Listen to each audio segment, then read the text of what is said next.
You make the point that men used to be rewarded for being men, but now they are punished. What do you mean by that? It used to be that men actually got something out of marriage. They were respected, and you were seen if you were a father or a husband, you were respected. And now the rewards for marriage in the culture is just so low. There just aren't a ton of rewards, at least legally. Certainly, you get companionship and all kinds of things, but you can have those with a relationship. Yeah. The rewards for men in marriage are just very, very poor. Men can have their kids taken from them. They pay alimony 97% of the time. The cards are stacked against them when it comes to marriage if the marriage breaks up. I have been telling men lately, because I've heard so many horror stories that if you happen to break up, divorce or whatever, and the woman take you to court and tell the judge, hey, I don't want him to see this child, or 50-50, whatever, I'm telling men not to even bother to go to court and waste their money, because a lot of time if they do get visitation rights, the woman still dictate when they can see them, where they can see them, where you can take them, where you cannot take them. So it's still a lot of problems because she's not going to follow the court orders. So I'm telling men to just save their money, buy some land, prepare themselves, so when the kids grow up, eventually the kids may look for the fathers and they'll be ready for them rather than wasting their money in courts. Am I wrong with that advice? Yeah, I actually interviewed men for my book, and one thing I have to point out is it's a lot of this is psychological. They actually find that most of the time men do not get custody of their kids. Right. Only about custodial fathers are about 17%. But one of the major reasons is that men will not fight back. Those that do, they often, not often, but many times can get partial custody at least, and they can fight for that. Most men walk away because they think that's the right thing to do.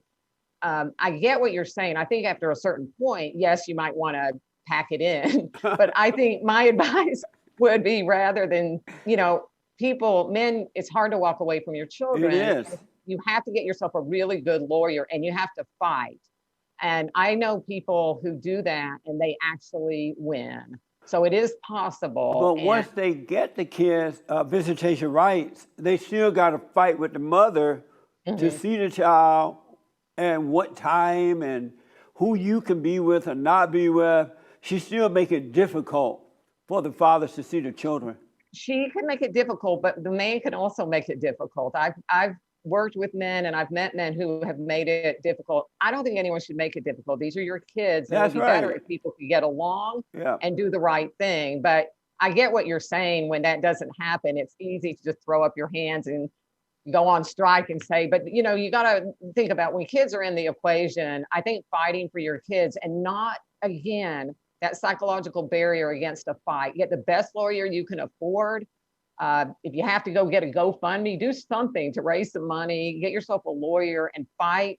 There are attorneys now. There are more and more attorneys, if you actually look on the internet, who are working with men specifically on these issues. And some of them are very, very good. But the courts, the judges are against the men as well. So even if you got a good lawyer, that lawyer have to fight with that judge, not only against the woman's lawyer, but also with the judge.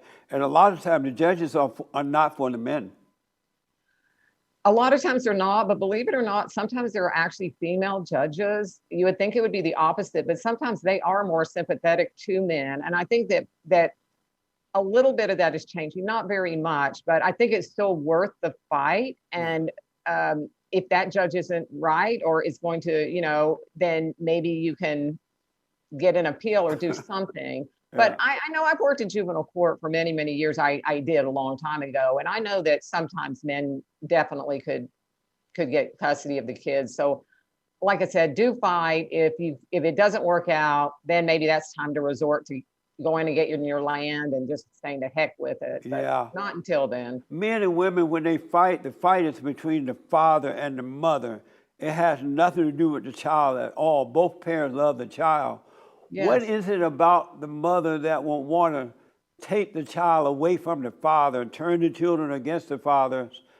and created more problems for the children. What's wrong with her that she would do something like that to I the don't think children? I don't think women see it that way. I think the women, I'm telling you from their point of view, they think these are my kids. In our society, it used to be, no, it's true. Like it used to be that men had more say over their children, Right. even in the earlier part of the century. But as the rules changed in the favor of women, now women are seen as sort of almost the owners of the children. And I think that what happens with men when they get divorced is a lot of times they just see the men, they see the women and the children as just a subset, and they say, okay, I don't want to deal with that anymore. But it's still their children. Yeah. And I think women tend to use kids because it's an easy way. You use the children, and the courts, like you said, are going to tend to believe the mother, but they don't always. And I think people are getting a little bit more wise to some of the things that women are doing. Nice. I'm glad to hear that.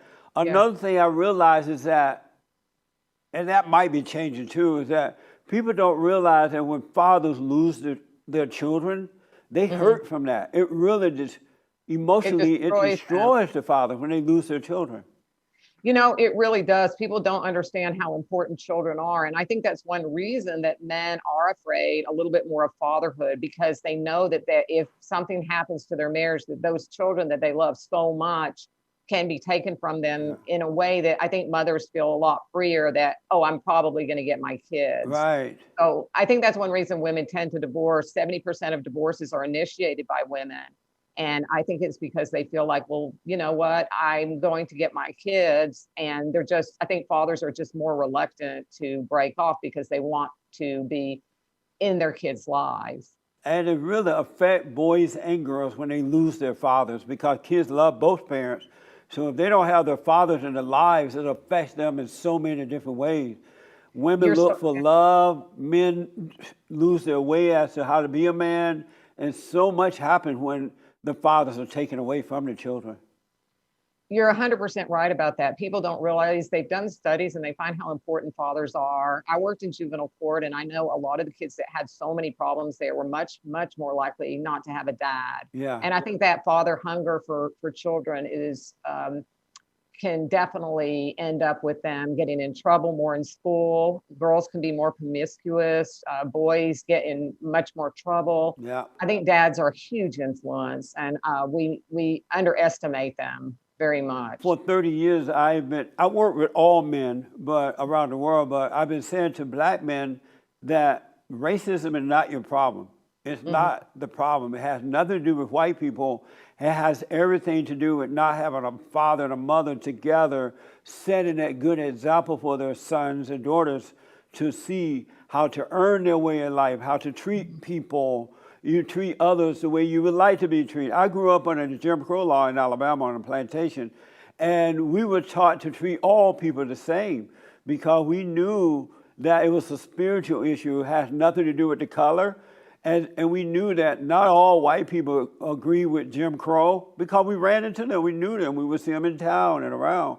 So we treated all the same. And as a result, we were raised to work hard, to buy land, to get married, to start a family, to give back to the country. But now this cry is about racism, and they're trying to white privilege and systemic racism, all these dumb things that doesn't exist, first of all. And I'm saying what they need is a home life. They need examples in the home, and they wouldn't have these problems in America. But they keep pushing racism, which is really not about that at all. So how can we get the attention of people to let them know it's about the family, it's the father and the mother, and nothing to do with all this other stuff that they're claiming is holding people back? I think part of it is it's kind of blackmail, because what we have is a government system that pays people who are single parents more welfare money. And so as, you know, more and more African-American women have children out of wedlock, and 36%, I think, of all Black Americans don't ever get married. Yeah. So there is just not a lot of marriage and not a lot of incentive, if you think about it, to have that family unit anymore. And I believe that's for actually political reasons. It's done because they're trying to destroy the American family, particularly the African-American family, because then you would be an independent unit that maybe wouldn't need these handouts from the government. Yeah, I literally know women who call up the men when their kids get a certain age. They call up men, their ex-boyfriend or something, to make another baby with, so that they can continue to get more money from the government. I can tell you truckloads of women who are doing that, and sometimes the men would go and do it just for the stats or whatever. They would do it in the black community.